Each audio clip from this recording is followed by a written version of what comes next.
Hello everyone, स्वागत है आपका आपके अपने चैनल BRV एजुकेशन में।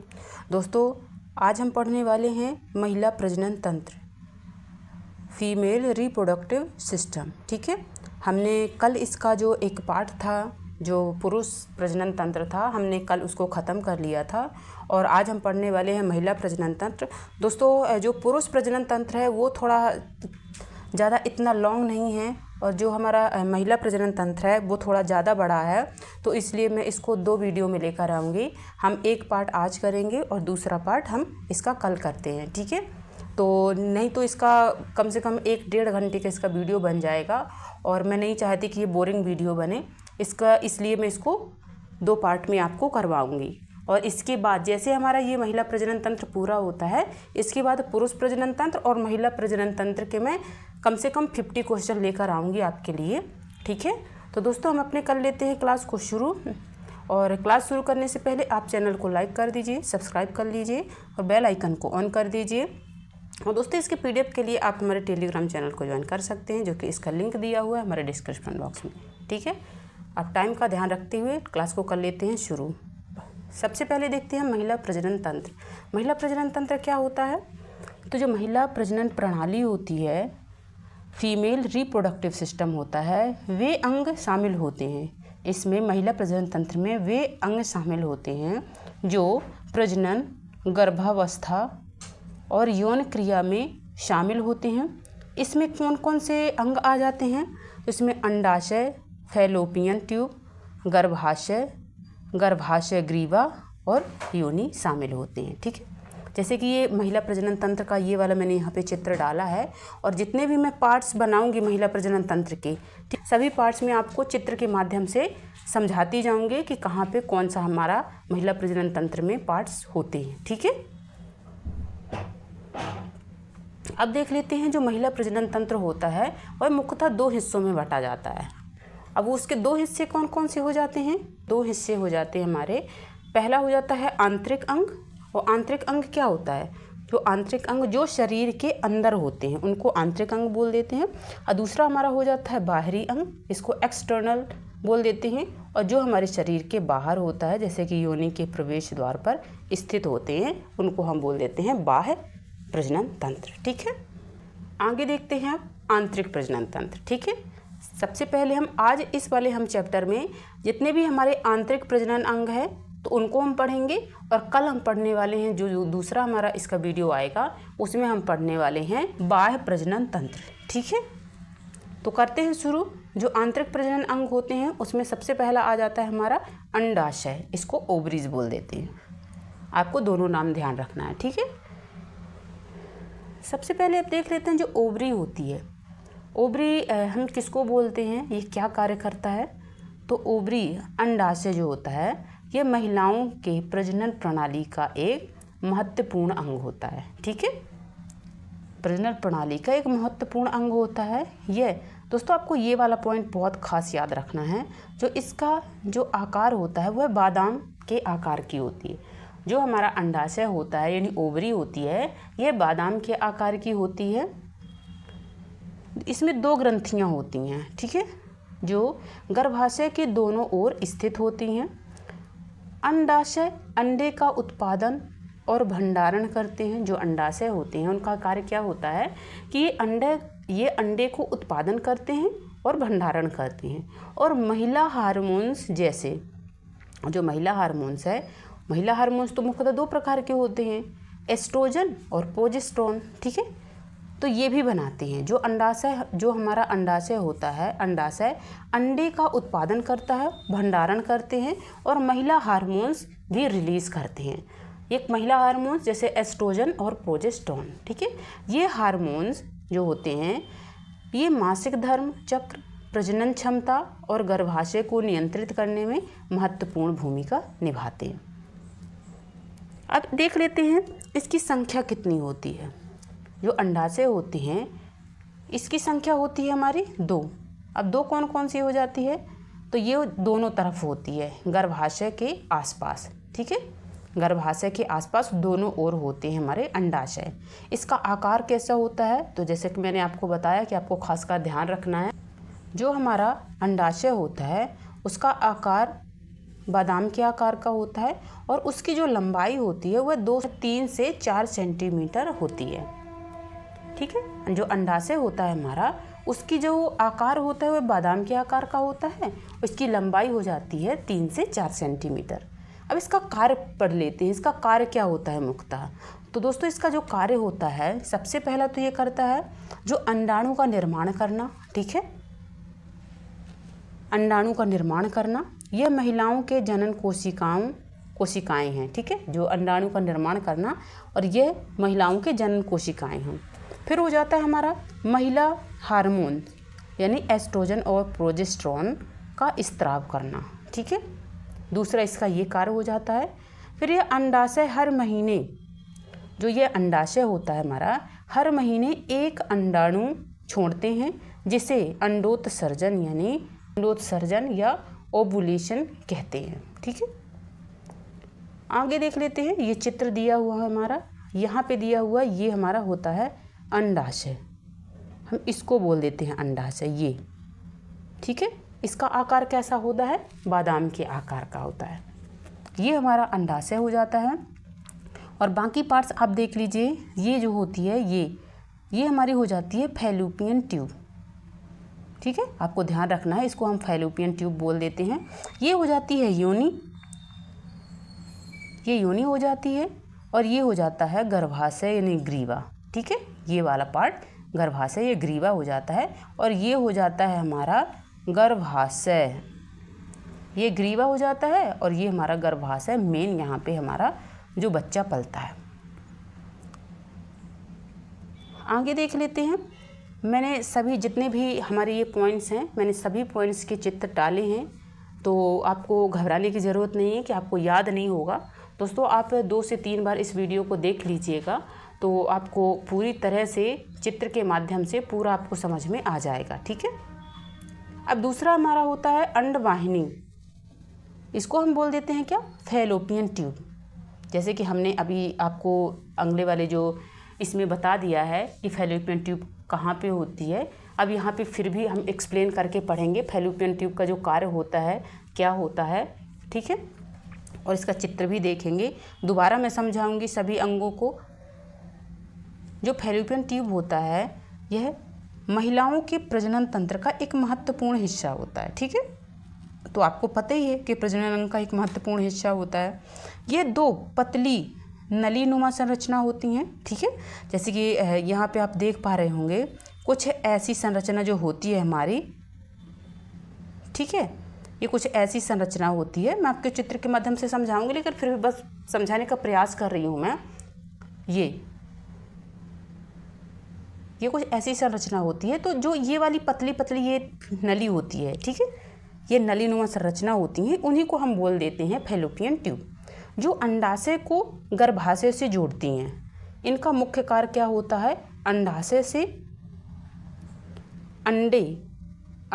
से निकले अंडे को गर्भाशय तक पहुंचाना, जहां निषेचन की प्रक्रिया होती है। ठीक है, अब इसकी जो संख्या होती है, इसकी संख्या कितनी होती है, तो फैलोपियन ट्यूब की संख्या 2 होती है। ठीक है, इसकी लंबाई जो होती है, लंबाई आपको ध्यान रखना है, इसकी लंबाई कितनी हो जाती है, तो इसकी लंबाई हो जाती है 10 से 12 सेंटीमीटर। ठीक है, इसकी मुख्य कार्य देख लेते हैं क्या होता है। तो इसकी मुख्य कार्य हो जाता है, सबसे पहले तो ये हो जाता है कि जो अंडाशय से निकले हुए अंडाणु होता है उसको गर्भाशय तक पहुंचाने का कार्य करता है। ठीक है, और इसका दूसरा हो जाता है, यही शुक्राणु और अंडाणु का मिलन होता है। दोस्तों ये वाला वेरी इंपॉर्टेंट है, जो अंडाणु, ठीक है, जो हमारे फीमेल के अंडाणु होते हैं और मेल के जो शुक्राणु होते हैं, उनका मिलान जो होता है हमारा, यानी जो दोनों मिलते हैं वो यहीं पे फैलोपियन ट्यूब में ही मिलते हैं और यहीं पे फर्टिलाइज हो करके ये गर्भाशय में आता है। ठीक है,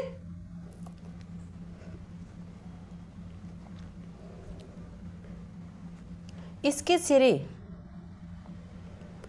सिरे पर फिम्ब्रिया होते हैं, इसके सिरे पर फिम्ब्रिया होते हैं जो अंडाणु को पकड़कर ट्यूब में लाते हैं। ठीक है, जो अंडाणु को पकड़ करके ट्यूब में लाते हैं, जैसे कि आप यहाँ पे देख पा रहे होंगे। ठीक है, जो फैलोपियन ट्यूब आप यहाँ पे देख पा रहे होंगे, ये हमारी हो जाती है फैलोपियन ट्यूब, ठीक है। और ये इसकी संख्या कितनी होती है? 2 होती है, क्योंकि ये दोनों साइड होती हैं फैलोपियन ट्यूब। अब जो हमारा ये होता है अंडाणु, जिसको हम ओवरी बोल देते हैं, यहाँ से ये अंडे को पकड़ करके जब ये अंडाणु यहाँ पे आ जाता है, ठीक है, जब ये अंडा यहाँ से होता हुआ जब यहाँ पे आता है, और जब यहाँ से स्पर्म, जैसे ही स्पर्म का प्रवेश होता है तो ये स्पर्म यहाँ पे जा कर के यहाँ पे दोनों फर्टिलाइज हो जाते हैं, ठीक है। जब यहाँ पे फर्टिलाइज हो जाता है तो ये धीरे धीरे ये खिसक करके यहाँ पे गर्भाशय में आ जाता है, गर्भाशय में आ करके और यहाँ पे बच्चे का पालन पोषण होने लगता है और बच्चे का विकास होने लगता है। ये हो जाती है वेजाइना, ये हो जाती है सर्विक्स, ठीक है, और बाकी ये ओवरी हो ही जाती हैं। फैलोपियन ट्यूब आपने देख ही लिया। और ये हो जाता है हमारा यूट्रस, जो ये वाला पार्ट होता है इसको हम बोल देते हैं यूट्रस। आई थिंक आपको समझ में आ गया होगा जितना भी मैंने आपको अभी तक समझाया है। पहले मैं आपको थ्योरी के माध्यम से समझाती हूँ और फिर दोबारा आपको समझा देती हूँ, इसके माध्यम से, चित्र के माध्यम से समझा देती हूँ, तो आपको ज़्यादा बेटर समझ में आ पा रहा होगा। तीसरा हम यूट्रस पढ़ लेते हैं, ठीक है, जो गर्भाशय है उसको पढ़ लेते हैं। अब जो गर्भाशय होता है वो क्या होता है? तो जो गर्भाशय होता है दोस्तों, वो महिलाओं के शरीर का एक महत्वपूर्ण अंग है, सबको पता है, जो पेट के निचले हिस्से में स्थित होता है, ठीक है। जो यूट्रस होता है हमारा, वह हमारा जो पेट होता है, जैसे कि ये पेट है, ठीक है, ये पेट के जो निचला हिस्सा होता है, यहाँ पे यूट्रस होता है। इससे बच्चेदानी, जैसे कि आप नॉर्मल भाषा में समझ लीजिए, जो यूट्रस होता है हमारा, उसको हम बच्चादानी नॉर्मल भाषा में बोल देते हैं। यह एक खोखला नाशपाती के आकार का होता है। दोस्तों ये आकार आपको बहुत ज़्यादा इम्पॉर्टेंट हैं, तो आपको इसलिए मैं बार बार बोल रही हूँ कि ये, जैसे कि ये नाशपाती आ गया, अभी हम जैसे इसके जस्ट पहले हमने पढ़ा था तो बादाम आया था, ठीक है। तो आपको ये चीज़ें बहुत, जो अंडाणु है वो कैसा होता है, तो अंडाणु हमारा हो जाता है बादाम के आकार का हो जाता है, ठीक है। तो आपको ये छोटी छोटी बातें आपको ध्यान रखनी है, बहुत अच्छे से ध्यान रखना है, ताकि आपको भूलना नहीं है। कभी भी अगर एग्ज़ाम में आता है तो आपको ऐसा नहीं होना चाहिए कि आपसे ये क्वेश्चन बनता नहीं है। आपने अगर हमारे चैनल से पढ़ा हुआ है तो आपको चित्र के माध्यम से एक एक चीज़ समझाने का प्रयास किया जा रहा है, कि आपको दोबारा किसी और का वीडियो देखने की ज़रूरत ही ना पड़े और आप अपना टाइम बचा सकें, ठीक है। नाशपाती के आकार का एक मांसपेशी अंग है, ठीक है, जो गर्भावस्था के दौरान भ्रूण के विकास के लिए सुरक्षित स्थान प्रदान करता है। जैसे कि मैं इससे पहले भी आपको बता चुकी हूँ कि हमारा कहाँ पे गर्भावस्था के दौरान बच्चा सुरक्षित स्थान पर रहता है, और मैं इसके बाद भी अभी चित्र मैंने डाल दिया है, अब चित्र के माध्यम से भी आपको समझा दूँगी। अब देखो, इसका ये मेन इम्पोर्टेंट मैंने क्यों लिखा है, ये सारी चीज़ें मैंने आपको पहले ही बता दी है, लेकिन फिर भी मैंने पॉइंट के रूप में इन सभी को दोबारा डाल दिया है, ताकि आप लोगों का रिवीजन होता चले, ठीक है। इसका आकार सबसे पहला कैसा होता है, तो आपने आकार देख ही लिया, नाशपाती के आकार का होता है। इसकी लंबाई देख लीजिए, 7 से 8 सेंटीमीटर होती है, ठीक है। इसके जो भाग होते हैं वो भाग कितने होते हैं, इसके 3 भाग होते हैं। पहला हो जाता है फंडस, दूसरा हो जाता है बॉडी, और तीसरा हो जाता है हमारा सर्विक्स, ठीक है। जो सर्विक्स होता है वह निचला संकरा भाग जो होता है, जो योनि से जुड़ता है, ठीक है। इसके कार्य देख लेते हैं दोस्तों, इसके कार्य क्या होते हैं मुख्यतः। तो इसका कार्य हो जाता है जो निषेचित अंडाणु होता है, ठीक है, जिसको हम जाइगोट भी बोल देते हैं। तो इसको जो निषेचित अंडाणु होता है, ठीक है, उसका आरोपण करता है ये, तो भ्रूण यानी फेटस का विकास और पोषण करता है, ठीक है। और तीसरा हो जाता है हमारा जो प्रसव के समय भ्रूण को बाहर निकालता है, इसका मुख्य कार्य गर्भाशय का हो जाता है। गर्भाशय की दीवार के 3 परतें होती हैं, ठीक है।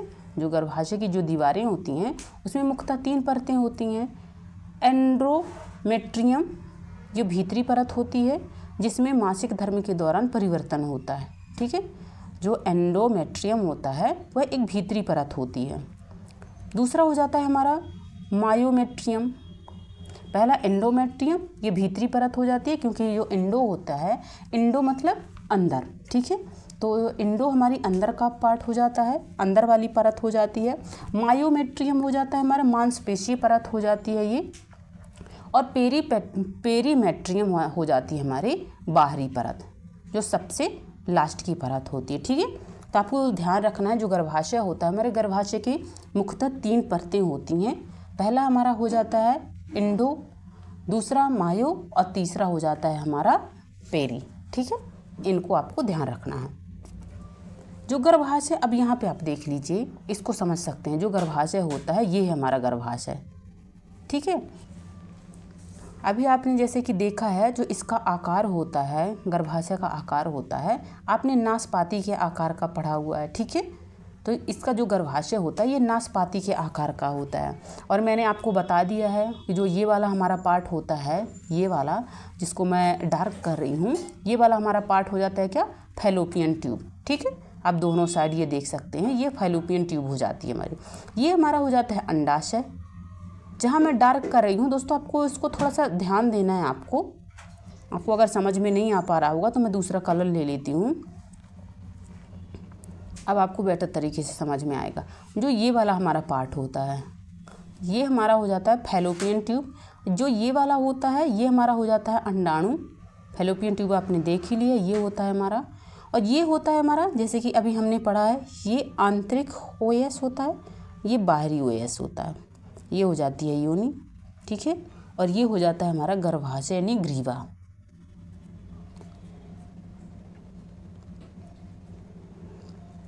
और जो चौथा है, चौथा देख लेते हैं योनि। योनि वेजाइना, जो क्या होता है वेजाइना, तो वेजाइना शब्द का अर्थ होता है योनि हिंदी में।